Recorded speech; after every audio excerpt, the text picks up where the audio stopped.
Hi ನಮಸ್ಕಾರ, welcome back to my YouTube channel. ಎಲ್ಲ ಹೇಗಿದ್ದೀರಾ? ಚೆನ್ನಾಗಿದ್ದೀರಾ ಅಂತ ಅಂದ್ಕೊಂಡಿದ್ದೀನಿ. ಇದು ಫ್ರೈಡೇ ವ್ಲಾಗು. ಪೂಜೆ ಎಲ್ಲ ಮುಗಿಸಿದ್ವಿ. ಹಾಗೆ ಒಂದು ಇಯರಿಂಗ್ ತೋರಿಸ್ತಾ ಇದ್ದೀನಲ್ಲ, ಇದು ಬಂದುಬಿಟ್ಟು 3 ಗ್ರಾಮ್ಸ್ ಇದೆ. 23,000 24,000 ಹತ್ತತ್ರ ಆಯಿತು.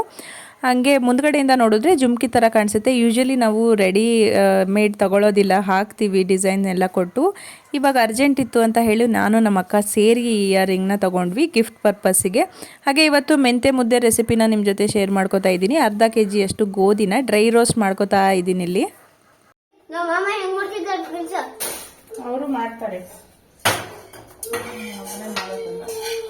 ಗೊತ್ತಾ ಭಗವಂತ, ನಮ್ಮಮ್ಮ ಹಿಂಗ್ ಹೊಡಿತಾರೆ, ಹಿಂಗೆ ಆಮೇಲೆ ಹಿಂಗ್ ಹೊಡಿತಾರೆ ಊಟ ತಿಂದ್ರೆ ಹಿಂಗೆ.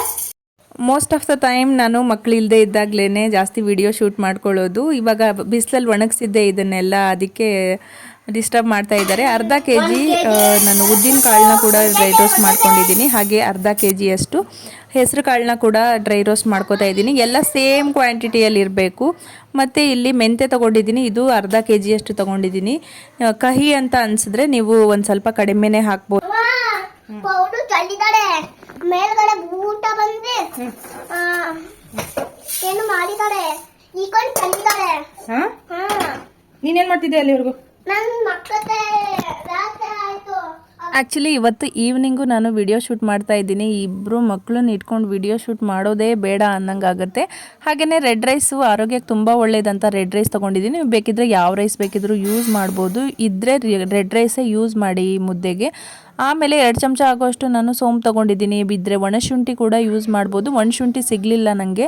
ಎಲ್ಲನೂ ಡ್ರೈ ರೋಸ್ಟ್ ಮಾಡ್ಕೋಬೇಕು. ಗೋಧಿ, ಹೆಸರುಕಾಳು, ಉದ್ದಿನಕಾಳು, ಮೆಂತೆ, ಹಾಗೆ ಅಕ್ಕಿ, ಸೋಂಪು ಎಲ್ಲನೂ ಡ್ರೈ ರೋಸ್ಟ್ ಮಾಡ್ಕೋಬೇಕು. ಹಾಗೆ ನಾವು ಯಾವಾಗಲೂ ಜೋಳದ ಹಿಟ್ಟು ಮಾಡಿಸ್ಬೇಕಾದ್ರೆ ಬರೀ ಜೋಳನೇ ಮಿಲ್ ಮಾಡಿಸ್ಬಾರ್ದು. ಅದಕ್ಕೆ ರೈಸ್ ಸ್ವಲ್ಪ, ಅಕ್ಕಿ ಸ್ವಲ್ಪ ಮಿಕ್ಸ್ ಮಾಡಿ ಮಾಡಿಸೋದ್ರಿಂದ ಈ ರೊಟ್ಟಿ ಕೂಡ ತುಂಬಾ ಚೆನ್ನಾಗಾಗುತ್ತೆ ಮತ್ತು ಸಾಫ್ಟಾಗಿ ಆಗುತ್ತೆ.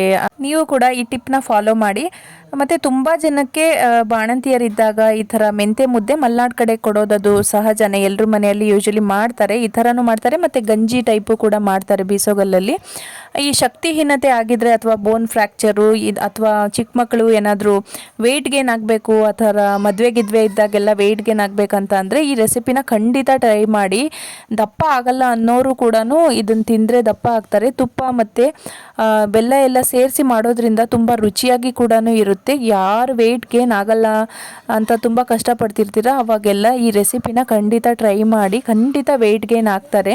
ಮತ್ತು ಆರೋಗ್ಯ ದೃಷ್ಟಿಯಲ್ಲೂ ಕೂಡ ಅಷ್ಟೇ ಒಳ್ಳೆಯದು. ಟೇಸ್ಟು ಕೂಡ ಚೆನ್ನಾಗಿರುತ್ತೆ. ಹೇಗೆ ಮಾಡೋದು ಅಂತ ನಾನು ನೆಕ್ಸ್ಟ್ ವಿಡಿಯೋದಲ್ಲಿ ನಿಮ್ಗಳ ಜೊತೆ ಶೇರ್ ಮಾಡ್ಕೋತೀನಿ.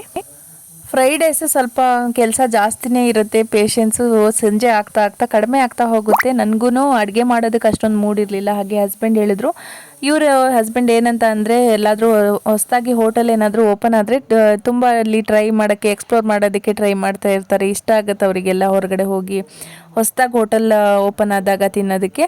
ನಾವು ನಾರ್ತ್ ಇಂಡಿಯನ್ ಥಾಲಿ ಮತ್ತು ಅಲ್ಲಿ ಸ್ವಲ್ಪ ನೂಡಲ್ಸು, ಮಾಮೂಲಿ ವೆಜ್ ಊಟ ತೊಗೊಂಡಿದ್ವಿ, ಟ್ರೈ ಮಾಡಿದ್ವಿ. ಬಟ್ ಫುಡ್ ಆವ್ರೇಜ್ ಆಗೇ ಇತ್ತು.